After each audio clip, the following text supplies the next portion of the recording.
Assalamualaikum warahmatullahi wabarakatuh.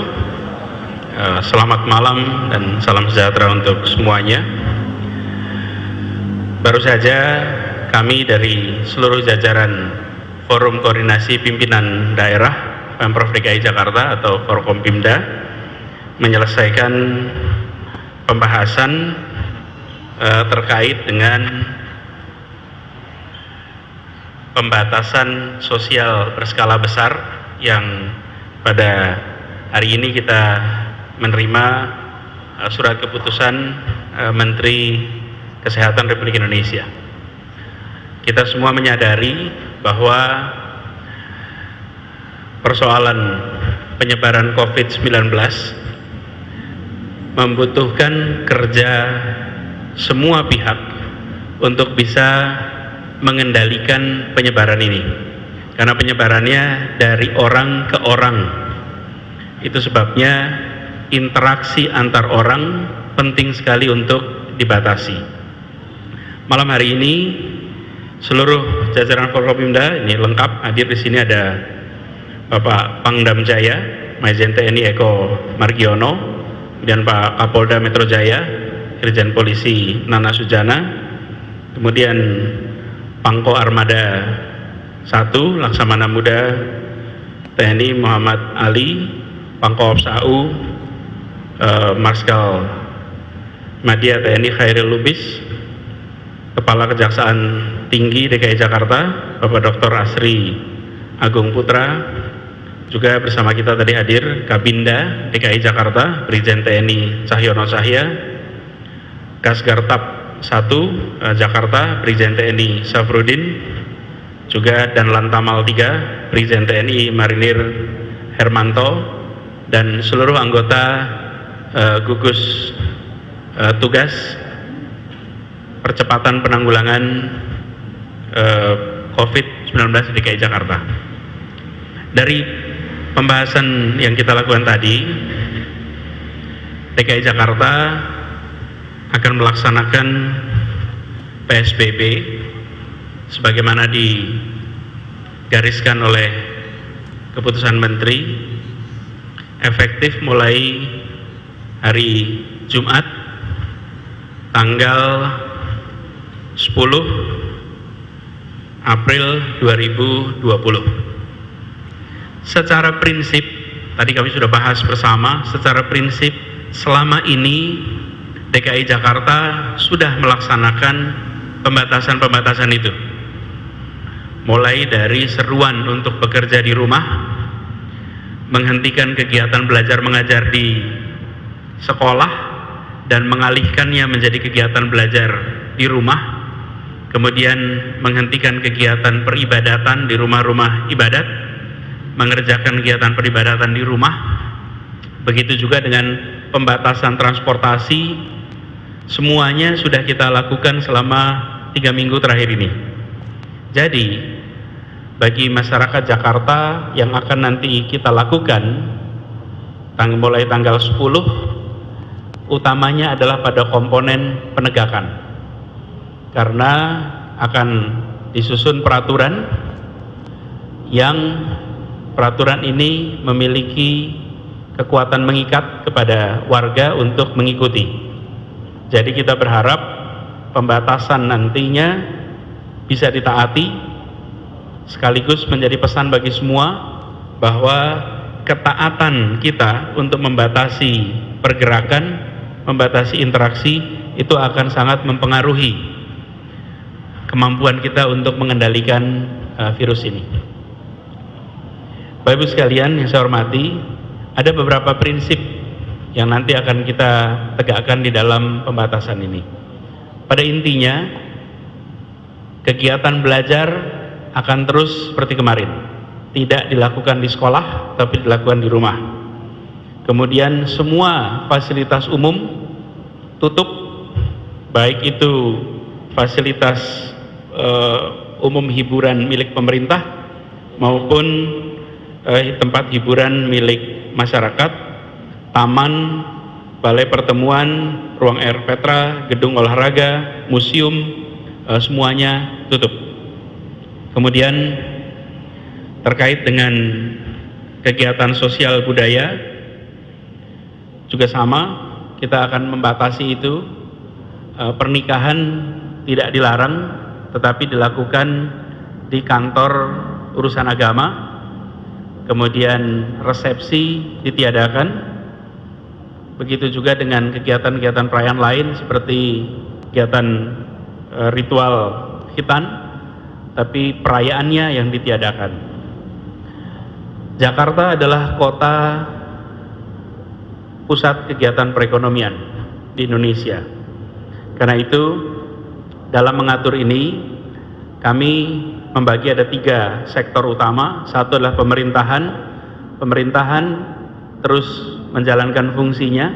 Pemprov DKI, kepolisian maupun TNI, semua tetap berjalan seperti biasa. Yang bisa bekerja dari rumah diatur oleh atasannya untuk bekerja dari rumah.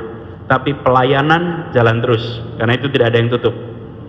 Kemudian untuk dunia usaha, kita akan mengatur bahwa kegiatan perkantoran dihentikan kecuali beberapa sektor. Ada 8 pengecualian. Pertama adalah sektor kesehatan, kedua sektor pangan, makanan dan minuman, ketiga adalah sektor energi. Ini seperti air, gas, listrik, pompa bensin, itu semua berfungsi seperti biasa. Kemudian sektor keempat adalah komunikasi. Ini komunikasi baik jasa komunikasi sampai media komunikasi itu bisa berjalan.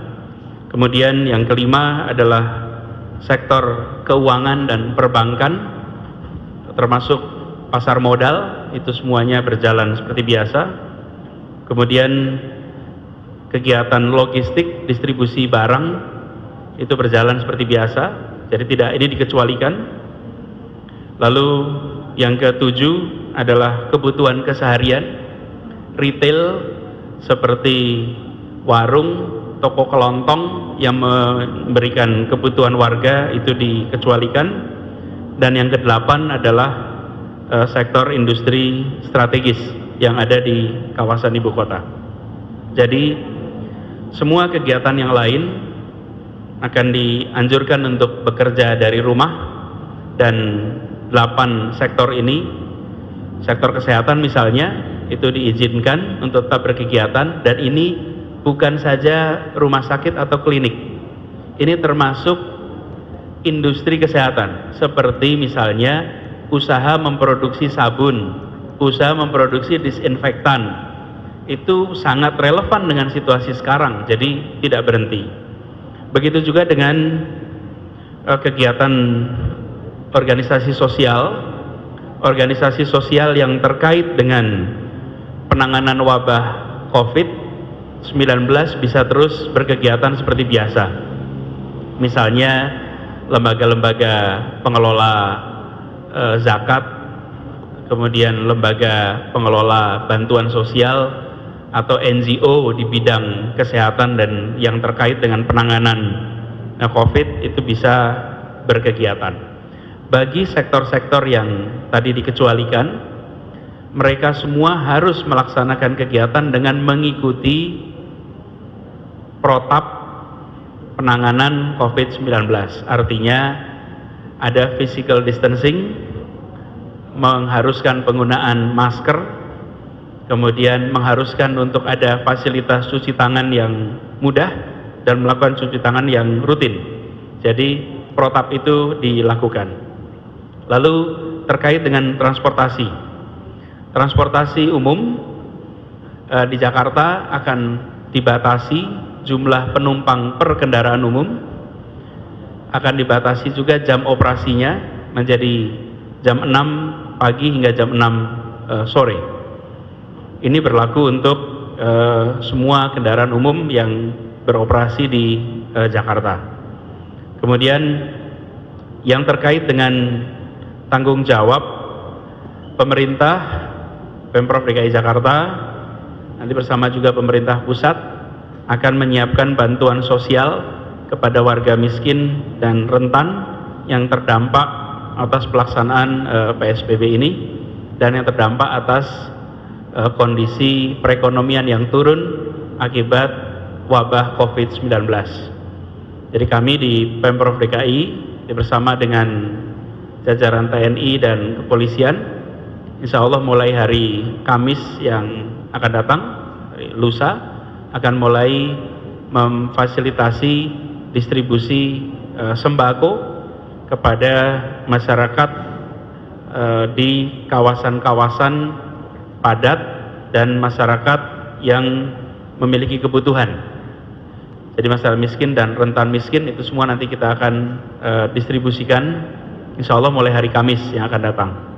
Jadi dengan begitu kita berharap kebutuhan masyarakat yang miskin dan rentang miskin nanti bisa akan kita bantu. Di sisi lain kami meminta kepada seluruh masyarakat untuk mentaati ketentuan-ketentuan ini. Kita perlu menjaga sama-sama bahwa keselamatan seluruh warga akan sangat tergantung pada kedisiplinan kita melaksanakan pengurangan interaksi ini. Jadi penting sekali bagi semua untuk mentaati. Dan kami di Pemprov DKI dengan seluruh jajaran BUMD khususnya yang terkait dengan kebutuhan-kebutuhan masyarakat menyiapkan juga fasilitas lewat Pasar Jaya untuk belanja melalui jarak jauh, dan ini sudah berjalan selama beberapa minggu di 105 pasar di seluruh Jakarta. Jadi kami berharap semua komponen masyarakat nantinya mentaati ketentuan. Yang kedua, kami akan ikut bantu bagi masyarakat miskin dan rentan miskin. Nah, peraturan sendiri insya Allah akan dikeluarkan secara resmi dalam proses finalisasi. Mudah-mudahan besok peraturannya akan keluar secara resmi, tapi garis besar isinya adalah apa yang tadi kami sampaikan, bahwa semua kegiatan dilakukan di rumah kecuali 8 sektor yang tadi disebutkan. Di 8 itu yang kami akan izinkan untuk tetap berkegiatan. Ada satu catatan penting yang perlu diketahui semua, bahwa pada saat PSBB ini dilaksanakan, maka tidak diizinkan ada kerumunan di atas 5 orang di seluruh Jakarta. Kegiatan-kegiatan di luar ruangan maksimal 5 orang, di atas 5 orang tidak diizinkan. Dan kami akan mengambil tindakan tegas, jajaran Pemprov, kepolisian, dan TNI akan melakukan kegiatan penertiban dan juga memastikan bahwa seluruh ketentuan PSBB diikuti oleh seluruh masyarakat. Jadi kegiatan patroli akan ditingkatkan dan kami mengharap kepada seluruh masyarakat untuk mentaati. Ini bukan untuk kepentingan siapa-siapa, tapi ini untuk kepentingan kita semua. Kalau kita mentaati, insya Allah penyebaran virus COVID ini bisa kita kendalikan. Pemerintah, dalam hari ini Pemprov bersama dengan TNI dan polisi akan melakukan semua langkah dengan tegas. Kita tidak akan melakukan pembiaran dan kita tidak akan membiarkan kegiatan berjalan yang bila itu berpotensi terjadi penularan. Ini perlu saya garis bawahi, karena kepentingan kita semua adalah mengendalikan penyebaran COVID ini.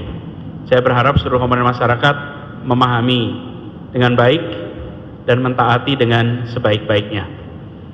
Demikian tadi, Bapak-Ibu sekalian, saudara sekalian, hasil pembicaraan dari gugus tugas di DKI Jakarta.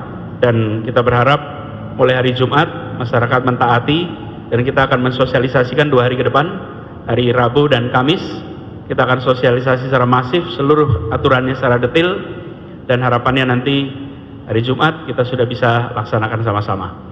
Demikian penjelasan dari kami. Terima kasih. Assalamualaikum warahmatullahi wabarakatuh.